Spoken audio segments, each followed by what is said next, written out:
Salut tout le monde, on se plonge aujourd'hui dans un sujet crucial qui impacte directement notre liberté, la censure gouvernementale. Des propositions récentes, venant de la gauche et du Rassemblement national, ont déclenché des débats houleux. Que se passe-t-il réellement? Analysons la situation. Tout d'abord, la censure n'est pas juste un mot, c'est une menace pour la démocratie. Le gouvernement a proposé de nouvelles réglementations qui pourraient restreindre ce que nous voyons et disons en ligne.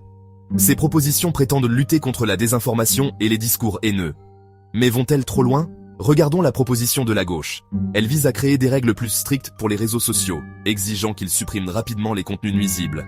Ça semble bien, non? Mais les critiques soutiennent que cela pourrait mener à des dérives, réduisant au silence des voix légitimes. Imaginez que votre publication soit supprimée simplement parce qu'elle a été signalée par un algorithme. Maintenant, la proposition du Rassemblement national. Il réclame des sanctions plus sévères contre la diffamation et les abus en ligne. Cette approche pourrait protéger les individus contre des attaques ciblées. Cependant, elle soulève également des inquiétudes concernant la liberté d'expression. Sommes-nous prêts à renoncer à notre droit de parole pour éviter d'offenser quelqu'un? Le hic, c'est que les deux camps prétendent nous protéger.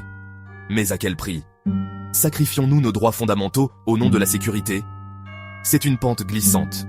Une fois que l'on autorise la censure, il est difficile de fixer des limites. Alors, que faire? Il est essentiel de rester informé et engagé.